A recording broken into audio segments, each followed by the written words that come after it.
New York never slept. But it judged. From the glass walls of the 52nd floor, Ethan Calloway watched the city glow beneath him. Manhattan shimmered like a promise or a warning. He stood perfectly still, hands in the pockets of his tailored black suit, jaw tight, eyes colder than the January wind outside. At 32, Ethan was the youngest CEO in his company's history. Calloway Holdings, real estate, tech investments, media acquisitions, power. He didn't believe in love. He didn't believe in mercy. Because 5 years ago, love had humiliated him. And he never forgot humiliation. Behind him, the boardroom doors opened. "Sir," his assistant said carefully, "the final candidate is still waiting." Ethan didn't turn around. "She's late." She was delayed by the subway breakdown. "That's not my problem." Silence. The assistant hesitated. She insisted on staying. That made him pause. Most people didn't insist in front of him. "Send her in." Olivia Bennett had rehearsed her breathing 5 times before stepping inside. The office was enormous. Marble floors, dark wood panels, floor-to-ceiling windows showing the entire skyline. And behind the desk sat a man who looked like he belonged on the cover of Forbes. Sharp black suit, expensive watch, controlled expression. He didn't smile. She noticed that first. "Sit." His voice was calm, flat, controlled. She sat carefully, adjusting her simple navy dress. It wasn't designer. Her heels were slightly worn at the back. She prayed he wouldn't notice. He noticed. Ethan observed everything. "You're applying for the executive assistant position," he said, flipping through her resume. "Yes, sir." "You graduated top of your class from Columbia." "Yes." "Yet you've been working 2 part-time jobs." She swallowed. "My father passed away last year. Medical debt." He didn't react. He had learned not to react. "Why do you want to work here?"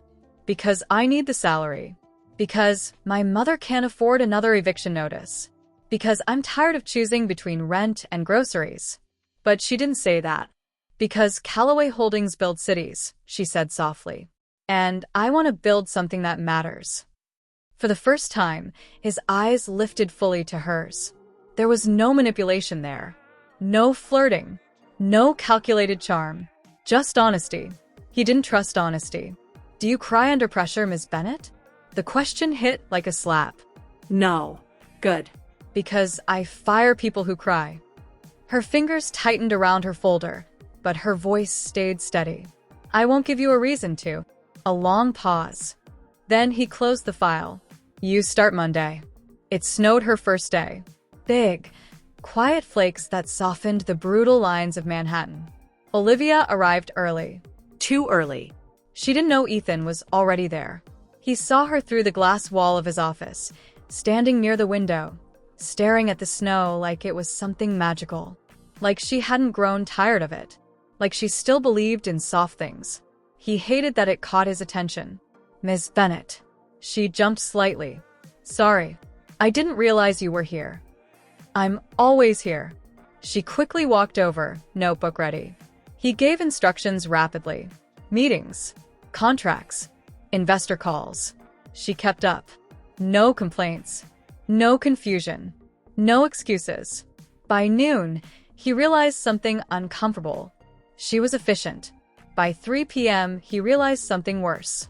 She was kind. She thanked the janitor. She smiled at reception.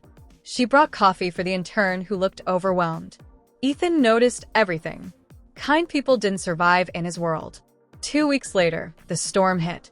Not outside. Inside. A $40 million acquisition collapsed overnight. Investors panicked. The board demanded answers. The conference room was suffocating. Voices rising. Accusations flying. Ethan stood at the head of the table, composed as ever. But Olivia, sitting near the wall taking notes, noticed something no one else did. His hand. It trembled, just slightly, when he poured water. No one else would dare mention it. After the meeting, when everyone left, she lingered. "You shouldn't still be here," he said without looking at her. "You haven't eaten." That made him glance up. "I'm not 5. "No," she agreed softly. But you're human. The word felt foreign in that room. Human. She placed a small paper bag on his desk. What's that? Turkey sandwich. From the deli downstairs. I didn't ask for it. I know. Silence stretched. You assume a lot, Miss Bennett. Only that you deserve lunch. Something shifted. Small. Dangerous. He didn't thank her. But after she left, he ate it. There was one unspoken rule at Calloway Holdings. No personal relationships. Especially not with Ethan. He didn't mix business with emotion. Because emotion destroyed leverage. But emotions didn't ask permission. Late nights became common. She would sit across from him in the quiet office, city lights flickering behind her like a constellation. Sometimes she hummed while organizing files. He pretended it distracted him. It didn't. One night, close to midnight, the power flickered during a snowstorm. The building went half dark. Olivia startled slightly. You're afraid of the dark? He asked. No. But her voice was smaller. He stood. Walked around the desk. And for the first time, they were close. Too close. You don't have to pretend you're fearless, he said quietly. And you don't have to pretend you're not tired, she replied. Their eyes locked. Something unspoken passed between them. Then his phone rang. The moment shattered. He stepped away. Go home, Miss Bennett. Her heart felt strangely heavy as she left. She didn't understand why. Neither did he. Her birthday came quietly. She didn't mention it, but HR did. Someone left a small cupcake on her desk. She smiled like it was the most precious thing in the world. Ethan watched from his office. He didn't know why it bothered him. Later that evening, when most employees had gone home, he called her in. Yes, sir? He handed her a folder. Your performance review. She blinked. It's only been 3 months. You exceeded expectations.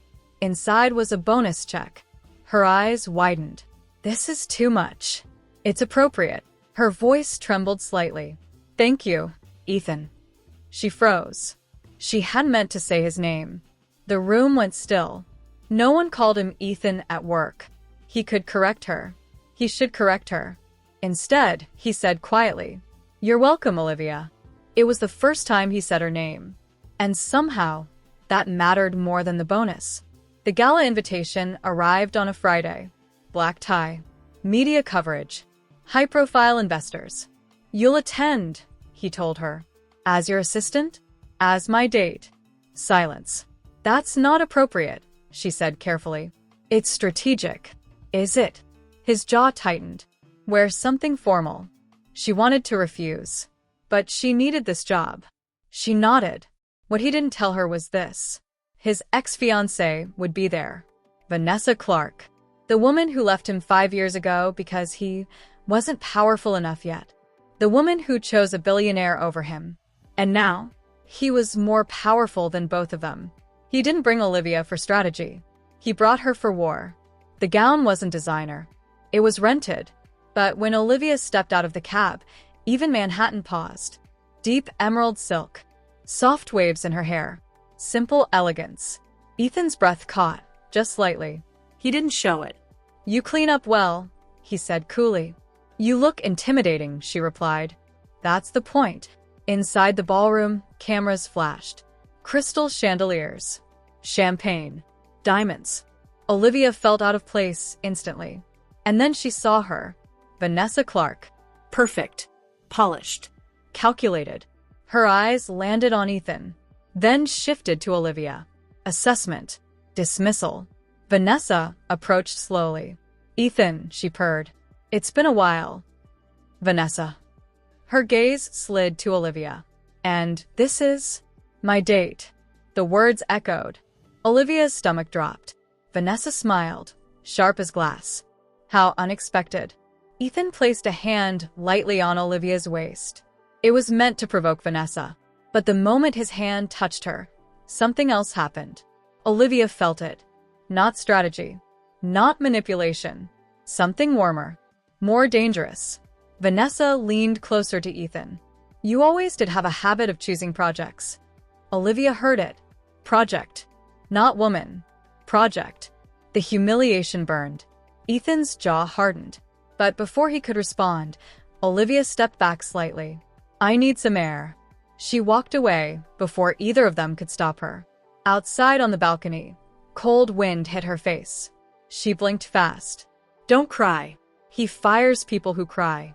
Behind her, footsteps approached. Olivia. You didn't tell me. It wasn't relevant.